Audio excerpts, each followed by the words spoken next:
हमारे भारत में कोई भी सामाजिक कार्य करने के पहले 2-3 बातों का ध्यान रखना बहुत आवश्यक है और प्रत्येक कार्यकर्ता को वो बात समझने की आवश्यकता है कि भारत जिस देश में हम काम करते हैं, जिस देश के समाज में हमें कुछ करना है और हमारा कुछ उद्देश्य है कि हमारा समाज व्यसन मुक्त होना चाहिए, इस काम को करने वाले कार्यकर्ताओं के क्या क्या गुण होने चाहिए, उस दृष्टि से मैं 2-3 बातें कहता हूँ। सबसे बड़ा गुण जो किसी भी कार्यकर्ता में होना चाहिए वो बहुत धैर्यशील होना चाहिए, धीरज उसमें बहुत होना चाहिए, क्योंकि जो कार्य करने के लिए आप निकले हैं ये जल्दी होने वाला नहीं है। अगर महाराष्ट्र राज्य को व्यसन मुक्त बनाना हो तो ये 2-5 वर्ष में नहीं होने वाला, 20-25 वर्ष लगेगा। अब 20-25 वर्ष क्यों लगेगा? उसका कारण है कि भारत में कोई भी काम जल्दी नहीं होता, शीघ्र नहीं होता। यहाँ हर कार्य धीरे धीरे धीरे धीरे होता है। क्यों? कारण क्या है? आप कहोगे यहाँ के मानस, यहाँ के मनुष्य आलसी हैं, इसलिए धीरे धीरे करते हैं। आलस्य नहीं है, प्रकृति हमारी ऐसी। भारत की जो प्रकृति है ना, जो वातावरण है, पर्यावरण है, जो हमारा मौसम है, जलवायु है, वो ऐसी है कि धीरे कार्य करना ही हमारे लिए अच्छा है। क्यों? फिर कारण उसका, हमारे देश का वातावरण ऐसा है कि संपूर्ण 1 वर्ष कोई भी दिन सूर्य का प्रकाश रहता है। सूर्य का प्रकाश रहता है तो गर्मी रहती है। संपूर्ण 1 वर्ष कोई दिन आपने ऐसा देखा जब सूर्य प्रकाश ना हो? ये 1 वर्ष में कोई 1 या 2 दिन होता है, बाकी संपूर्ण वर्ष सूर्य का प्रकाश रहता है। सूर्य का प्रकाश हमको गर्मी देता है, तपन होती है उसमें, तो उसमें शरीर की बहुत सारी ऊर्जा खर्च होती है। सूर्य का प्रकाश जब हमारे शरीर पे पड़ता है ना, तो बाहर से वो गर्म करता है, अंदर से अपना शरीर भी गर्म करता है। दोनों का बहुत झगड़ा चलता है, अंदर की गर्मी, बाहर की गर्मी। और गर्मी का समय जब होता है तब तो और भी ज्यादा तकलीफ होती है। तो इसमें ऊर्जा बहुत खर्च होती है शरीर की। ठंडी के समय में जास्ती ऊर्जा खर्च नहीं होती, गर्मी में ऊर्जा जास्ती खर्च होती है, क्योंकि बाहर की जो गर्मी है अगर वो शरीर में प्रवेश कर गई तो हमारा जीवित रहना मुश्किल है। इसलिए शरीर के अंदर की जो व्यवस्था है, जिसको हम हमारे शरीर की प्रतिकारक शक्ति व्यवस्था कहते हैं, वो हमारे शरीर को अंदर से ठंडा रखने की कोशिश करने में बहुत ऊर्जा खर्च करती है। और ऊर्जा जास्ती खर्च होने से थकान जल्दी आती है। तो अगर हम कोई भी कार्य ज्यादा तेज करेंगे तो जल्दी थकेंगे, थक जाएंगे तो जीवन कम होता है, आयुष्य कम होता है। आपको मैं 2-3 उदाहरण से ये बात समझाता हूँ। आपको माहिती है भारत देश में पीटी उषा नाम की महिला है। क्या करती है वो? दौड़ती है। और कितना दौड़ती है? 100 मीटर, 200 मीटर, 400 मीटर। 400 मीटर माने 1 किलोमीटर से कम, उतना दौड़ती है, लेकिन बहुत तेज दौड़ती है। ये आपको माहिती है। 10 सेकंड में 100 मीटर दौड़ती है, 22 सेकंड में 200 मीटर दौड़ती है और लगभग 44 सेकंड में 400 मीटर दौड़ती है। लेकिन आपको माहिती है अभी वो रिटायर हो गई, संन्यास हो गया। उम्र कितनी है? मुश्किल से 35 वर्ष। 35 वर्ष की उम्र में संन्यास ले लिया। क्यों? शरीर थक गया। मात्र 35 वर्ष में शरीर थक गया। शरीर को तो 70 वर्ष चलना चाहिए, 80 वर्ष चलना चाहिए।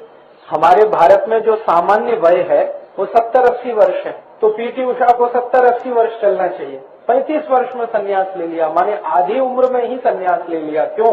क्योंकि जीवन के पूर्वार्ध में बहुत ज्यादा तेज गति से जो दौड़ने का काम किया, शरीर की ऊर्जा उसमें चुक गई, मांसपेशियां शिथिल हो गई। अभी पीटी उषा क्या करती है? बच्चों को पढ़ाती है, अध्यापक हो गई है, केरल के एक स्कूल में पढ़ाती है। पहले खुद दौड़ती थी, गोल्ड मेडल लाती थी, सिल्वर मेडल लाती थी, लेकिन अभी तो रिटायर है, संन्यास्त है, अध्यापक है, बच्चों को पढ़ाती है, क्योंकि अभी वो दौड़ नहीं सकती। कारण क्या है? शरीर की क्षमता से ज्यादा कभी भी अगर आप काम करो तो शरीर थक जाता है, फिर उसके बाद नहीं चलता। और ये कहानी पीटी उषा की नहीं है, सभी की है। आपको माहिती है वो क्रिकेट पटु कपिल देव अभी क्रिकेट नहीं खेलता, रिटायर हो गया। कितनी वर्ष की उम्र में? 36 वर्ष की उम्र में रिटायर हुआ कपिल देव। क्यों? थक गया। इतना तेज बॉलिंग किया उसने, पूरा शरीर खलास हो। जवागल श्रीनाथ क्रिकेट पटु है, वो भी थक गया, 33 वर्ष की उम्र में संन्यास ले लिया। क्यों? बहुत तेज बॉलिंग किया, अब शरीर खलास हो गया। जितने भी क्रिकेट पटु, फुटबॉल पटु, हॉकी पटु, जिनको भागना बहुत पड़ता है, वो 35 वर्ष की उम्र में बेकार हो जाते हैं। शरीर काम नहीं करता। क्यों नहीं करता? क्योंकि उन्होंने इतना ज्यादा दौड़ा भागा कि शरीर की ऊर्जा जो रहनी चाहिए थी वो खलास हो गई। अब शरीर की ऊर्जा नहीं है, जीवन नहीं चल पाता। इसलिए क्यों भारत का वातावरण ऐसा है, पर्यावरण ऐसा है, यहाँ तापमान इतना जास्ती है, गर्मी इतनी जास्ती है, 50 डिग्री सेंटीग्रेड हो जाता है। तो ऐसे पर्यावरण वातावरण में रहने वाले लोगों को सब काम धीरे धीरे धीरे धीरे करना चाहिए। हमारे भारत में अगर हम धीरे धीरे काम करेंगे तो जास्ती आयुष्य तक काम कर सकते हैं। तेजी से काम करेंगे तो हम भी थक जाएंगे। तो भारत के पर्यावरण और वातावरण को ध्यान में रखकर हमें काम करने की आवश्यकता है। अब जरा हमारे पर्यावरण वातावरण की 2-3 माहिती। एक तो सतत सूर्य है, सूर्य जलाता है, सबको तपाता है, और सूर्य की तपन से बचने के लिए शरीर का बहुत कुछ खर्च हो जाता है। जब घाम निकलता है ना, पसीना, तो ऊर्जा खर्च होती है अंदर की, इसलिए पसीना बाहर निकलता है। खाने में जैसे किसी भोजन को पकाते हैं ना, चूल्हे में रख के आग जलाते हैं, आग से तपता है तो उसमें भी घाम निकलता है भोजन में, जिसको हम वाष्प कहते हैं। ऐसे ही शरीर में होता है, शरीर में भी सतत तपन जलन चलता रहता है। अगर हम ज्यादा तेज काम करेंगे तो ज्यादा अंदर से शरीर में ऊर्जा खर्च होगी, और ज्यादा ऊर्जा खर्च होगी तो थोड़े दिन में थक जाएंगे, आपको तो संन्यास होना पड़ेगा, रिटायरमेंट लेना पड़ेगा। तो जास्ती दिवस अगर काम करना है तो हड़ू हड़ू धीरे धीरे, तेजी से काम कुछ भी नहीं करना, नहीं तो थक जाएंगे। भारत के बारे में बहुत लोग कहते हैं यहाँ के शेतकरी आलसी, काम धीरे करते। आलसी नहीं है, बहुत बुद्धिमंत है, अक्ल है उनको, इंटेलिजेंस है। क्योंकि भारत का वातावरण ऐसा नहीं है कि यहाँ तेजी से कुछ भी किया जाए। तेजी से करेंगे तो उनको भी 35 वर्ष में संन्यास होना पड़ेगा, रिटायर होना पड़ेगा, फिर खेती कौन करेगा। यूरोप के देश में, अमेरिका के देश में वातावरण बिल्कुल अलग है। वहाँ ठंडी बहुत जाती है, एक वर्ष में 9 महीने सतत ठंड होती है, सूर्य प्रकाश नहीं होता, तापमान 0 डिग्री और उससे नीचे होता है, 0 से भी नीचे। इस समय अमेरिका में तापमान 0 से नीचे 5 डिग्री है, -5 डिग्री इस समय, आज, कल, परसों, रोज। तो जहाँ तापमान बहुत कम होता है वहाँ सूर्य का प्रकाश नहीं होता, तो उनको तपन नहीं होती, तो उनकी ऊर्जा इतनी खर्च नहीं होती, वो तेजी से काम करें तो चलता है। इसलिए यूरोप के देशों में जो भी कुछ खोज हुई है ना, वो सभी तेज तेज तेज गति वाली है। जैसे फुटबॉल का खेल वो खेलते हैं क्योंकि उसमें तेजी है, हॉकी तेजी है, क्रिकेट तेजी है, लॉन टेनिस बहुत तेज खेल है, टेबल टेनिस बहुत तेजी है, बैडमिंटन बहुत तेजी है। तो वहाँ तेजी वाले खेल है, और सवेरे से शाम तक खेलो तो भी ज्यादा तकलीफ की स्थिति नहीं है, क्योंकि सूर्य का प्रकाश इतना जास्ती नहीं है। भारत के खेल धीमे धीमे खेलने वाले, स्लो, क्योंकि सूर्य का प्रकाश जास्ती। देखो दुनिया में सबसे बड़ा आविष्कार क्या है, सबसे बड़ी खोज क्या है, वो है पहिया, व्हील। सबसे पहले भारत में इसकी शोध हुई, व्हील की। लेकिन हमने व्हील से, पहिए से बड़द गाड़ा बनाया, बैलगाड़ी, और यूरोप के देशों ने मोटर गाड़ी बनाई। हमने बड़द गाड़ी क्यों बनाई? धीरे धीरे, हड़ू हड़ू, धीरे धीरे जाने का। उन्होंने मोटर गाड़ी क्यों बनाई? तेजी से जाने का, क्योंकि उनको वो परवड़ता है तेजी से जाना, हमको नहीं परवड़ता, इसलिए हम बड़द गाड़ी में धीरे धीरे जाते हैं। अभी हम कहें कि देखो ये बड़द गाड़ा चलाता, कितना मूर्ख आदमी है। मूर्ख हम है, वो तो बहुत अक्ल वाला है, क्योंकि भारत की प्रकृति और भारत के पर्यावरण को ध्यान में रखकर वो धीरे धीरे बड़द गाड़ा चलाता है। अभी बड़द गाड़ा धीरे चलाओगे, जास्ती दिवस तक चलेगा, बैल भी काम करेंगे। उसको तेजी से दौड़ाओगे, 2-5 साल में बैल खलास हो जाएंगे, बड़द गाड़ा भी टूट जाएगा। तो भारत में कोई भी काम करना है तो धीरे होता है, इसलिए हर कार्यकर्ता को धैर्यशील होना बहुत आवश्यक है। यहाँ कुछ जल्दी नहीं होने वाला है। अगर आपकी ऐसी कल्पना है कि हम 2 साल में महाराष्ट्र में क्रांति कर देंगे, 10 साल में भारत में क्रांति, नहीं होने वाला। महात्मा गांधी जैसे आदमी को 35 वर्ष लगा क्रांति कर। आप तो महात्मा गांधी नहीं है, उसको 35 वर्ष लगा। और महात्मा गांधी को 35 वर्ष तभी लगा जब लोकमान्य तिलक ने 20 वर्ष काम करके कार्यकर्ता उसको दिए। लोकमान्य तिलक का काम शुरू हुआ 1894 से और 1915 तक सतत काम किया, लगभग 20 वर्ष। 1 कोटी 20 लाख कार्यकर्ता जमा किए। वो महात्मा गांधी को दिए, तब महात्मा गांधी को और 35 वर्ष लगा। तो हमारी ताकत तो गांधी जी से भी कम है, लोकमान्य तिलक से भी कम है, तो हमको कितना वर्ष लगेगा। इसलिए दिमाग में कार्यकर्ता को एक बात हमेशा ध्यान रखने का कि भारत में कुछ भी जल्दी नहीं होगा, जो भी होगा धीरे धीरे होगा और धीरे धीरे होना है। इसलिए हमको भी व्यसन मुक्ति का काम जो करना है वो धीरे धीरे करना है, तेजी से नहीं करना, नहीं तो थक जाएंगे, हार जाएंगे, फिर आप गाली देंगे हमको फंसा दिया व्यसन मुक्त युवक संघ में, क्योंकि बहुत निराशा आती है। जो लोग तेजी से काम करते हैं ना 2-5 साल में निराश हो जाते हैं। वो कहते हैं अभी तो क्रांति हुई नहीं, अभी इस देश में कुछ नहीं हो सकता, फिर गाली देना शुरू कर देते हैं।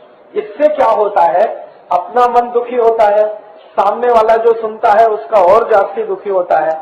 तो इसलिए मेरा आपको सभी को पहला जो निवेदन है वो ये कि कार्यकर्ताओं को धैर्यशील होना, धीरजवान होना, समय के साथ चलने की ताकत रखने वाला होना, ये बहुत आवश्यक है। कुछ भी जल्दी नहीं होगा।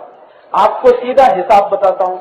1857 में भारत में आजादी लाओ आंदोलन शुरू हुआ और 1947 में पूरा हुआ। 90 वर्ष लगे, जबकि उस आंदोलन को करने वाले 6,40,000 क्रांतिवीर थे। 6,40,000 आप तो नहीं है, तभी 90 वर्ष लगा। तो इसलिए आपको कार्य करना है तो ये मानकर करना है कि ये धीमे होगा, तेजी से नहीं होगा। ये तो पहला गुण, कार्यकर्ता को धैर्यशील होना, धीरजवान होना, ये बहुत आवश्यक है। अधीरता अगर आप में आई, जल्दबाजी आपने किया, आप अपना नुकसान करेंगे, संगठन का उससे भी ज्यादा नुकसान होगा। क्योंकि आप अधीर होके, निराश होके संगठन छोड़ के जाएंगे तो 10 लोगों को आप कहेंगे कुछ होने वाला नहीं है, सब अपने घर में बैठो, तो फिर तो कुछ नहीं होने वाला है। इसलिए कोई भी काम जल्दी करने का नहीं। और आपको ये समझने की आवश्यकता है कि भारत के जो पुराने लोग हैं उन्होंने हर काम धीरे करने के लिए बोला, सावकाश जा। क्यों ऐसा क्यों नहीं बोला, फटकन जा, लवकर जा, ऐसा नहीं, सावकाश, हरू हरू खाना, धीरे धीरे खाओ, तेजी से मत खाओ, जल्दी जल्दी नहीं। हर काम इस देश में धीमे है, धीमे चलो, धीमे बात करो, धीमे खाना खाओ, कुछ भी धीरे धीरे करो ताकि ऊर्जा ज्यादा खर्च ना हो। क्योंकि हमारी बहुत ऊर्जा सूर्य से लड़ने में खर्च होती है, बहुत ऊर्जा खर्च होती है, आपको माहिती नहीं। चिकित्सा विज्ञान का अगर आप अभ्यास करें तो आपको पता चलेगा एक दिवस में लगभग 1500 कैलोरी ऊर्जा तो सूर्य से लड़ने में खर्च हो जाती है और एक दिवस में 2300 कैलोरी की जरूरत पड़ती है। तो दुप्पट ऊर्जा की हमको जरूरत पड़ती है, एक सूर्य से लड़ने में, दूसरा अपना जीवन चलाए। अब ये सूर्य को तो बंद नहीं कर सकते नहीं, तो अपने को बदल करना ये होशियारी है, ये इंटेलिजेंसी है। तो अपने को बदल करना माने धीरे काम करने की आदत डालना, वो तो बहुत आवश्यक है। जल्दी कुछ भी नहीं करना। कोई गांव आपने संकल्प किया कि इसको व्यसन मुक्त बनाने का है, तो ऐसा संकल्प नहीं करना कि 1 वर्ष में बनाने का, 6 महीने में बनाने का, 3 महीने में बनाने का, 2 महीने, ये बहुत खतरनाक है, होगा नहीं। आपने संकल्प ले लिया कि 1 वर्ष में व्यसन मुक्त बनाएंगे, नहीं होने वाला। क्योंकि जिनको व्यसन मुक्त बनाना वो धीमे धीमे करने वाले हैं। पहले आप बोलोगे, कहेंगे हाँ सोचेंगे, व्यसन नहीं करना, 1 बार सुनेंगे, 2 बार सुनेंगे, 10 बार सुनेंगे, 20 बार, फिर 50 बार सुनने के बाद कहेंगे हाँ 1 दिन के लिए व्यसन बंद करूंगा, हाँ 1 ही दिन के लिए बंद करूंगा, फिर थोड़े दिन बाद 2 दिन के लिए करूंगा, फिर 3 दिन, फिर होते होते 1 वर्ष 2 वर्ष लगेगा, तभी संपूर्ण व्यसन मुक्त होगा। एक व्यक्ति को इतना समय लगेगा तो संपूर्ण गांव जल्दी नहीं होने वाला। इसलिए कभी भी कार्य जो करना है उसके लिए मन में पहले से तय करना कि इसको धीरे धीरे करना है, जल्दी नहीं करना। बात समझती है? क्योंकि प्रकृति हमारी ऐसी है, तेज कुछ भी करेंगे थक जाएंगे, मानसिक थकान होती है, फिर शारीरिक थकान होती है। शारीरिक थकान का तो कुछ इलाज भी हो जाता है, मानसिक थकान का नहीं होता। और मानसिक थकान होने के बाद बहुत निराशा आती है, और इतनी निराशा आती है, मैं आपको नाम लेके बताऊं, गोविंद राघव खैरनार, माहिती है? अभी कहाँ है मालूम है? मुंबई में है, घर में है, और सिर्फ सो के बैठते और बोलते हैं कि भारत खलास हो गया, अभी कुछ नहीं हो सकता, इस भारत कुछ नहीं हो सकता। हमारा एक दोस्त अभी उनका इंटरव्यू लेने गया था और मराठी न्यूज़पेपर सकाळ में और उसमें छपा भी है। आपको सुनकर ताज्जुब होगा कि जो इंटरव्यू लेने वाला था वो खैरनार जी को दिलासा दे रहा था, धीरज बता रहा था, और खैरनार जी का हाल बिल्कुल मानसिक पागलपन का हो गया है। उनको एक बीमारी हो गई, उसका नाम है सिजोफ्रेनिया।